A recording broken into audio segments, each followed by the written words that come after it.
The best beginner camera in 2023 is the iPhone 15 Pro.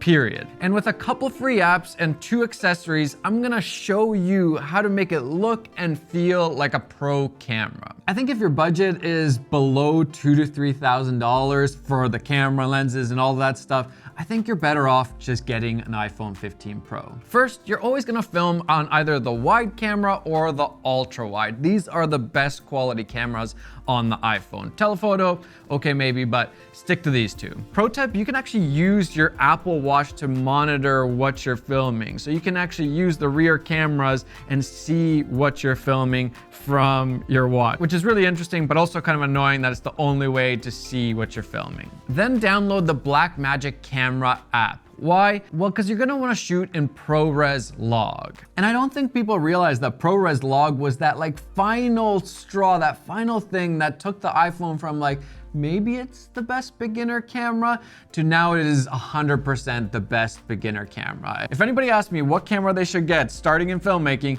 I'm gonna say the iPhone 15 Pro. And yes, they did film the entire Scary Fast Apple event on the iPhone, on the freaking iPhone. They show the BTS of it and everything. No like big lenses in front or anything, just the iPhone. That is how good this thing is. And I forgot to mention, if I'm gonna shoot with the iPhone, a lot of times I just throw in an auto, but the nice thing with the Blackmagic Camera app is you can actually, change all the settings and do all that. But then you probably need an ND filter, and there's a lot of other stuff then that comes with that. So maybe just auto is okay.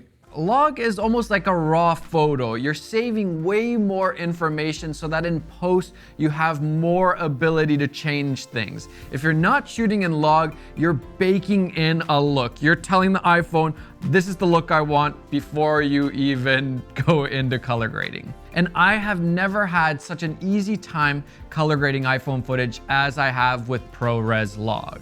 By default, the log footage looks like crap. It's super desaturated and no contrast, but with a simple click of a button, add a LUT and it comes to life. Now you just add your look or make it even easier for yourself and add another LUT for your look. And there we go, looks great. Color grading iPhone footage has never been this easy. And there's some free conversion LUTs out there, or you can use DaVinci's CST, but I made it even easier for you guys. With the Cine LUTs for iPhone, we give you 4 different conversion LUTs and then 10 different look LUTs that you can mix and match to find your unique look. Best of all, it's so fast and works in any editing program from Final Cut to Premiere to DaVinci. Do not be scared of Log. It's really easy to work with and actually just kind of saves you. If you made a bit of a mistake, you have a lot more room to correct that. The launch sale for my Cine LUTs for iPhone is happening right now, so if you're interested in making your color grading real easy and fast, make sure to check them out. Now there is one big problem with ProRes Log in the native camera app. The file sizes are gigantic. They're so huge. And that's where the Blackmagic Camera app comes to save the day.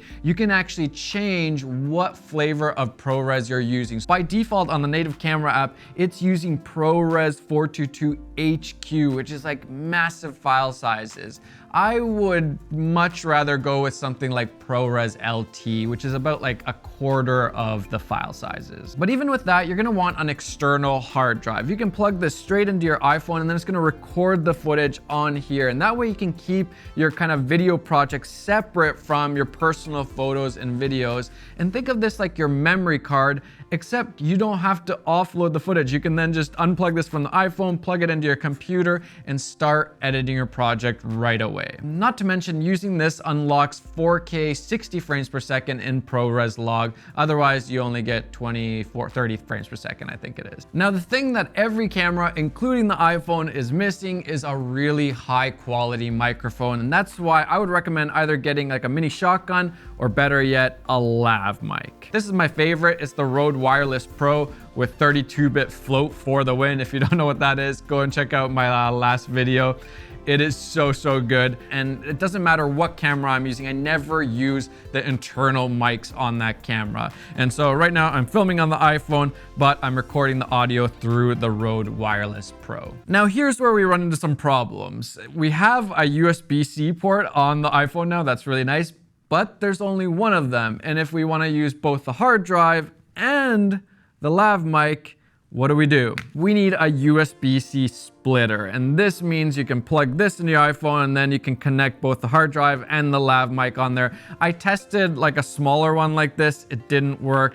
This one does work. This one's from Belkin, I think, or something. So that's a bit unfortunate if you want to use both the lav mic and the hard drive at the same time. Now, the other free app that I think is super interesting is called Detail. First off, you can make these really cool reaction videos where you're using two cameras at once and you're kind of getting that green screen effect live, but then you can also export those clips separately afterwards. You could even do like a quick little podcast, having the front-facing camera and rear-facing going at the same time and recording you and your friend talking, and then it has auto captions and all of this stuff. But their newest feature is really interesting to me.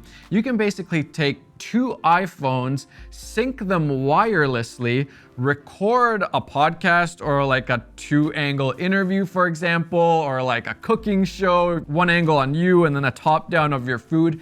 And then you record it, and then as soon as you stop the record, it actually transfers the files to each of the iPhones and syncs them, and then you can really quickly edit them and post that online. Think of this app as like the quick social media things that you need to make, whether it's like a talking head, talking to somebody, a little mini podcast, any of that stuff. Detail is crazy powerful.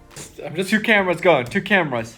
And it's free. There are some like added like things that you can customize that you do have to pay for, but basically all of the good stuff is completely free. Now you're probably waiting for me to talk about a cage, and unfortunately I'm not gonna do that because I just don't think any of the cages are that great. It's not pretty, but it works. Someone please make a better case. For me, if I was to use a cage or some sort of like filmmaking case, it would need 4 things. First and foremost is a USB-C splitter. And that's the thing that I haven't really seen on any of the cages or cases. Number 2, the ability to put ND filters. Number 3, a cold shoe mount. And 4, it needs to be really small and lightweight. And a 5th bonus would be some sort of way to monitor what you're filming. That's probably the biggest problem with using your iPhone as your pro camera, is that I can't see what I'm filming unless I'm using the native app and using a watch, which is really handy. There is no way for me to see what I'm filming, and that really sucks. Not only is the iPhone 15 Pro just an insane powerhouse for all things life, from navigating you on the streets to internet and all that stuff, it's also a crazy filmmaking and photography tool, and I really truly think that it is the best beginner camera there is right now. I can't think of a single other one. You gotta spend like more than $2,000-$3,000 minimum before you get something better than this. I mean, it's got 3 cameras, ProRes log, all of this good stuff, the computational photography, the dynamic range. It's unbeatable right now. All right, that's it for me. I'll see you guys in the next one. Bye.